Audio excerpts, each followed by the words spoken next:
আস্তে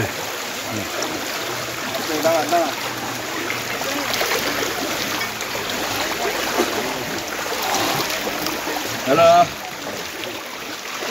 নৌকা এখানে উঠুন আরো দিকে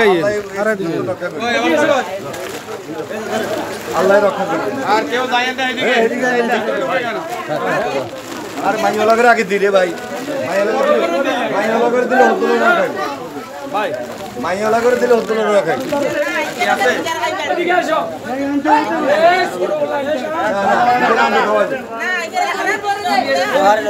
ভাই এত কথা বলে না ভাই আচ্ছা এই মুরব্বিটা আমাদের এলাকায়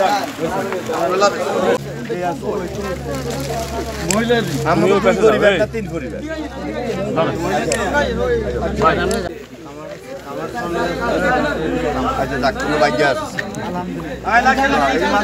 আপনারা দেখতেছেন যে লক্ষ্মীপুরে ভয়াবহ বন্যার কারণে সাধারণ মানুষ তারা অসহায় অবস্থায় আছে। এই পানি প্রাকৃতিক দুর্যোগের বা বৃষ্টির পানি নয়, ভারতের সীমান্তর মধ্য দিয়ে এই পানি ফেনী লক্ষ্মীপুরে এসে মেঘনা নদীতে প্রবাহিত হচ্ছে।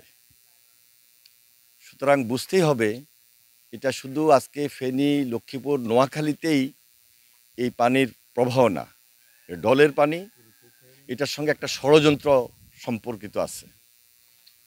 এই ষড়যন্ত্রটা হলো, দেখেন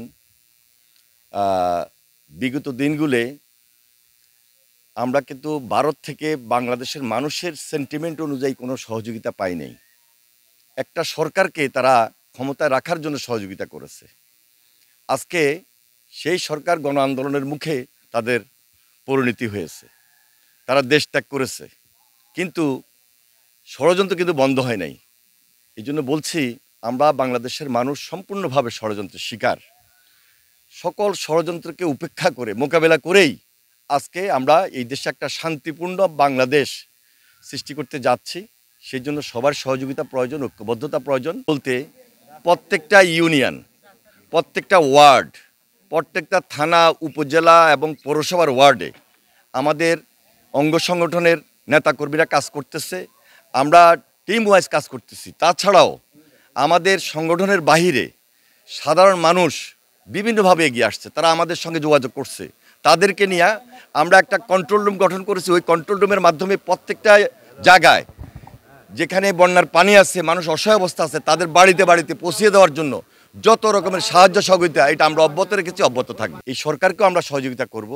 আমরা এই সরকারের প্রতি, অন্তর্বর্তী সরকারের প্রতি আমরা আহ্বান জানাই, এই সময়ে দুর্যোগের শিকার হয়ে আমরা যারা বানবাসী মানুষ, সাধারণ মানুষ, তাদেরকে সহযোগিতার হাত বাড়িয়ে দিবেন। আমি বাংলাদেশ জাতীয়তাবাদী দলের পক্ষ থেকে আমাদের সর্বাত্মক আমরা সহযোগিতা করছি। বাড়ি বাড়িতে আমাদের তারেক রহমান সাহেবের নির্দেশে আমরা যাচ্ছি এবং ত্রাণ পৌঁছিয়ে দিচ্ছি। ইনশাল্লাহ সকল ষড়যন্ত্রকে মোকাবেলা করে এই বাংলাদেশকে নতুন বাংলাদেশ গড়ার জন্য আমরা ঐক্যবদ্ধ, আমরা অঙ্গীকারবদ্ধ।